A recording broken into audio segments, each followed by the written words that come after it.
One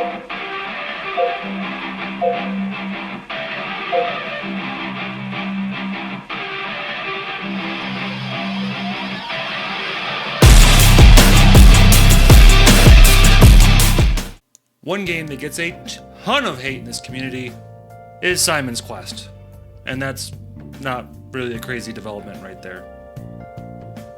In fact, I didn't even know this game got a lot of hate before I started watching YouTube, because as a kid, I happened to enjoy it quite a bit. And I think most of you know what I'm talking about. Back when he was the angry Nintendo nerd, we got quite an earful about this game, and he was pretty brutal on pointing out all the flaws that were visible to everyone other than me. We've actually been in the situation once before last season, and that was with Fester's Quest, which I happen to disagree with him on. We get to see if this game deserves what was referred to as diarrhea dog shit that's been thrown at it. If you're new to the worst, we have a few bits of criteria that we try to go on in order to determine if a game really is the worst. That is game mechanics, preservation, game feel, and story.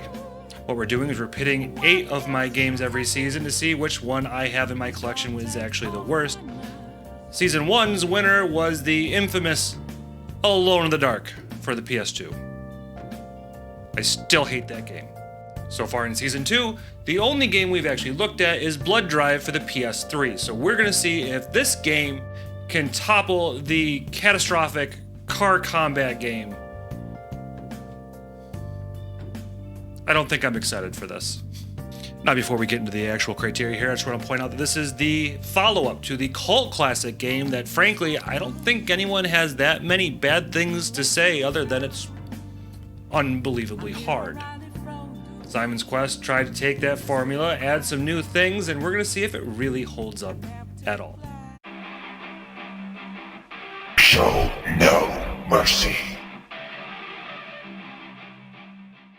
Some things have actually stayed the same. The movement is the same, and the whip hasn't really changed, but a lot else has. It's no longer just killing everything you can while moving from stage to stage, but this is pretty much one of the first open world games, and it shows in a lot of ways. There's a lot of not knowing what's going on, where you're supposed to go, and even some of the translation basically makes it impossible to figure out what you have to do in some spots. Another new feature is the day and night cycle, something that is hated by a lot of gamers.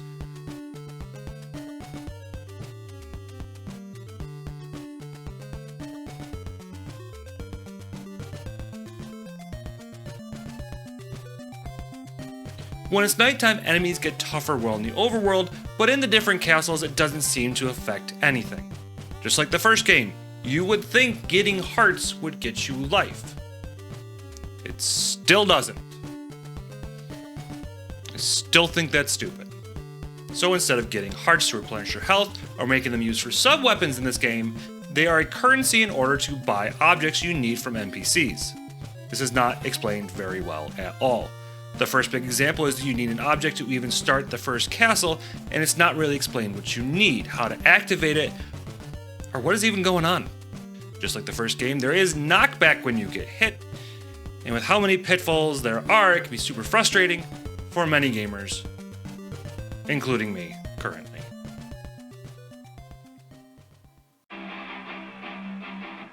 Show no mercy. Though the game went with a more realistic color palette than the first game, I feel like this goes a bit too far and loses some of its charm. I'm not sure how it would have worked with the day and the night cycle, but I wish they had put a little bit more flair to the pixel art. I know this game gets a lot of hate, but I have the music stuck in my head for days now, and I frankly think it needs to get a little more love. Something about Castlevania music that always seems to hit the sweet spot for me, so I may have some very clear biases here. Sadly, this is where all my positives end, if you count the first one being a positive.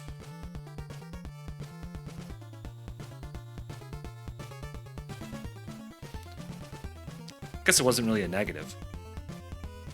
The changing from day to night definitely takes way too long.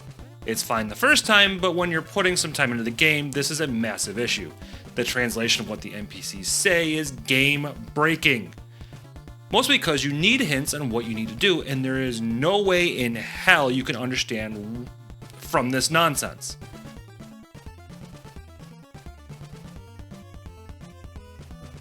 This is something AVGN and others have harped on over the years.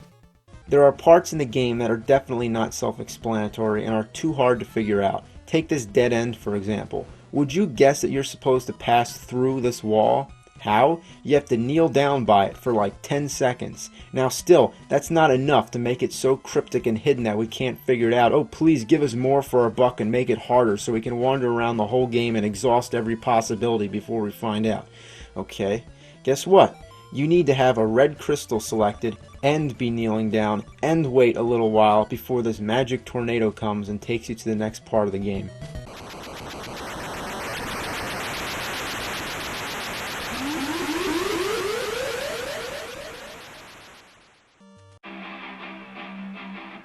Show no mercy.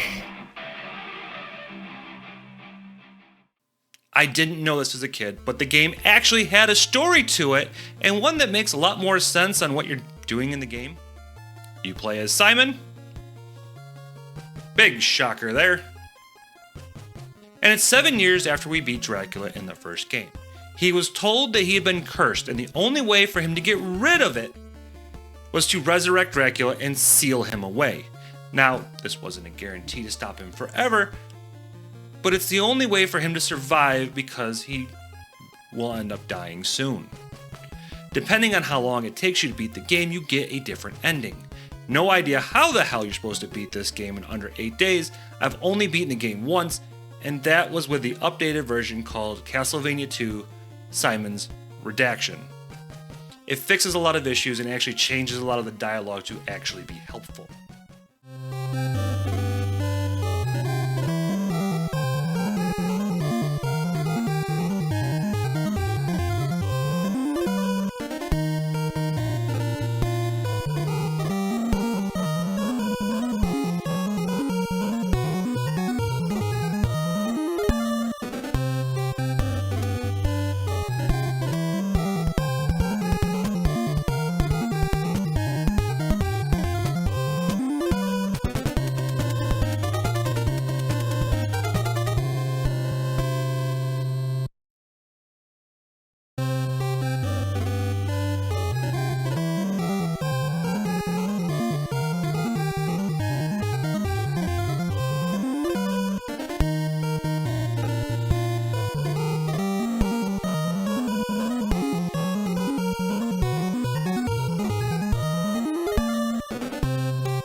Show no mercy.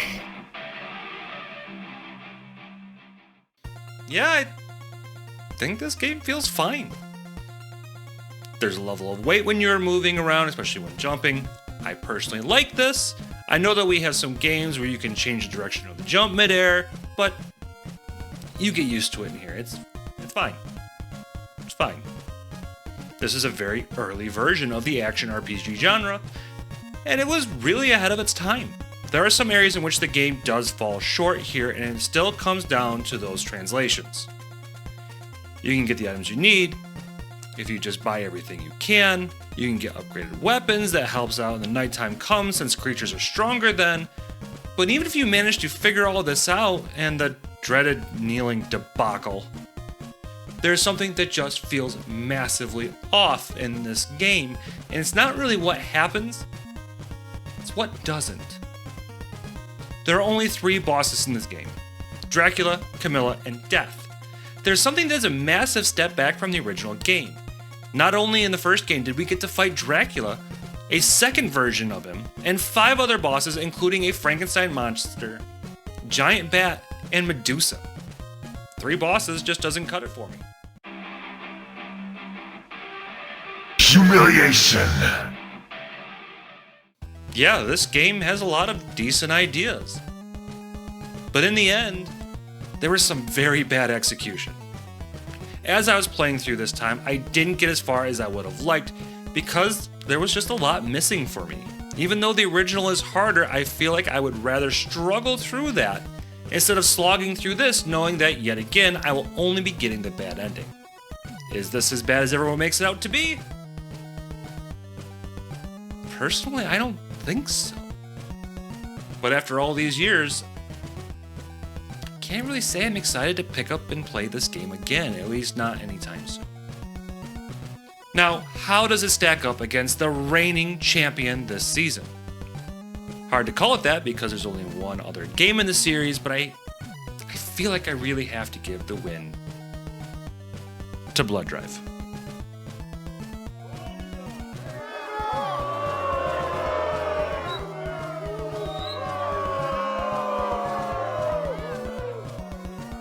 Simon's Quest may have been a misstep, but in the end, at least it tried to do something new, original, and push gaming forward.